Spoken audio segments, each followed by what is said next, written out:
In this video, we are going to be doing a comparison between the Samsung Galaxy A51 and the Huawei Y9s. We're going to find out what they both have to offer, their similarities, differences, and which one is actually worth buying. Hello guys, it's Rickaquaog and welcome to another video. If you're new to this channel, I highly recommend that you hit the subscribe button and turn on post notifications so you get notified the next time I upload a video. Let's get to the video.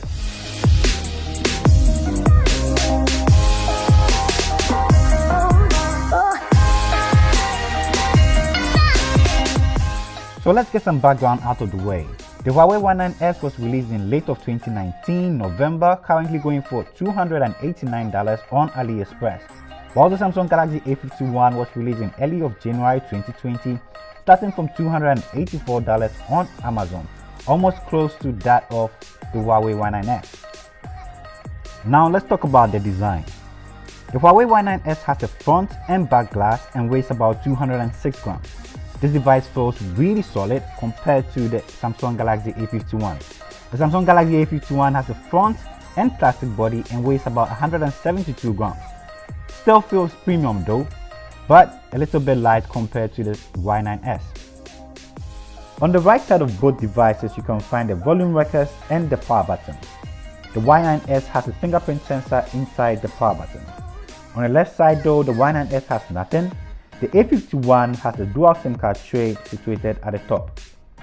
On the top side of both devices, the Y9s has a selfie pop-up camera, a dual SIM card tray, and a secondary microphone for noise cancellation. The A51 has just the secondary microphone for noise cancellation. At the bottom of both devices, they have the USB-C port, a headphone jack, a microphone, and a single firing speaker. Turning both devices around, I must say they both look really pretty in their different shades of blue. The Y9s has a 3-camera setup and the A51 has a quad camera setup. A little bit more on this later. They both have their logos situated at the bottom end. Now let's talk about the display. The Y9s has a 6.59-inch display. This is an IPS panel at 1080p resolution and a 391 ppi density. This is an impressive screen to behold. The A51 on the other hand has a 6.5-inch display. This is an AMOLED panel at 1080p resolution and a 405 ppi density. This is a really cool display. It has the Gorilla Glass 3, the blacks are deep, the colors are punchy. It's a really nice display too. Comparing both screens side by side, you see the AMOLED panel does a really great job and the colors look really great compared to that of the Y9s. So when it comes to the display aspect, the A51 takes this one. Both devices have a single firing speaker and it's just okay. It's not going to blow you away, but they get really loud. Under the hood, both devices have a 4000 mAh battery, which is really good. You can easily use this throughout the day without charging. Out of the box, the Y9s comes with Android 9 installed, a high silicon Kirin 710F chipset, an octa-core CPU, a Mali G51 MP4 GPU, and this is the 4GB variant. On the other hand, the A51 comes with Android 10 out of the box, an Exynos 9611 chipset, an octa-core CPU, a Mali G72 MP3 GPU, and this is also the 4GB variant.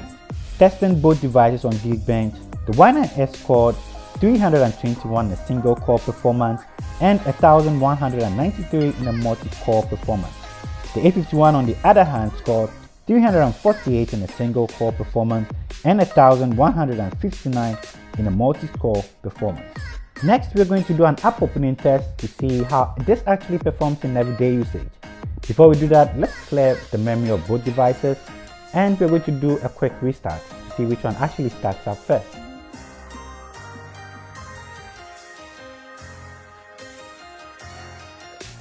For the restart process, the Samsung Galaxy A51 seems to beat the Y9s by about a second or so.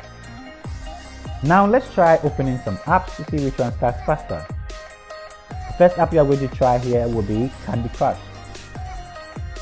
And the Huawei Y9s wins this one.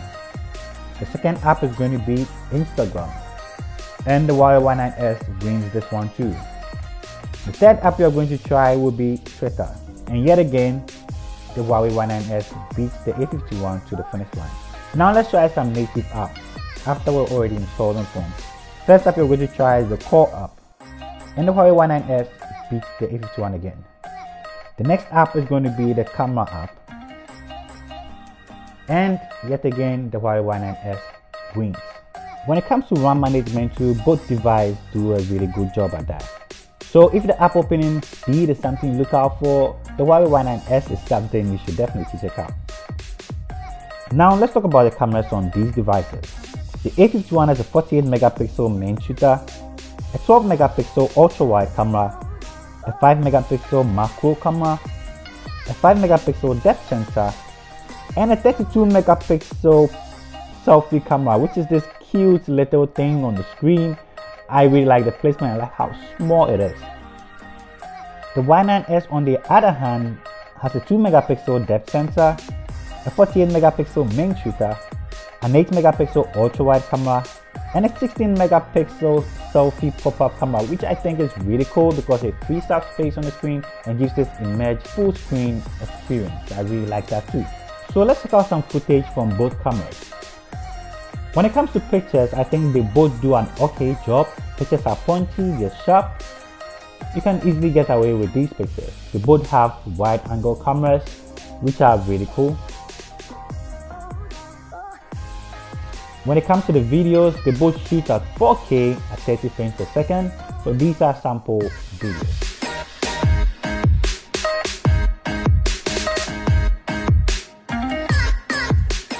So this is a front camera test on both cameras. What do you think? I think so far the colors look great. Tell me what you think about the sound too. Which one do you prefer? That of the A51 or the Y9s? I want to know what you think in the comment section. Let's go. When it comes to the slow motion, I think the A51 does a better job compared to that of the Y9s. For security, the Y9s has a fingerprint sensor tacked right into its power button, which I must say is really fast. The A51 has an in-display fingerprint sensor in the display, so that's amazing too. It also has Face ID, and I must say this one actually works really well for me. All in all, when it comes to these two devices, I'm going to lean towards the Y9s when it comes to the build quality. I like how solid it feels. When it comes to software experience, I'm going to lean towards that of the A51. It feels really great. I'm really loving the Android 10 and the gestures that come with it. So let me know which one you prefer. Leave a comment or two in the comment section. I'm always hanging out with you. So this brings us to the end of the video. If you like this video, don't forget to hit the like button, subscribe if you're new to this channel, leave a comment or two in the comment section. I'm always hanging out with you. Thank you for spending time with me. I'll see you in my next video. Peace. I'm out.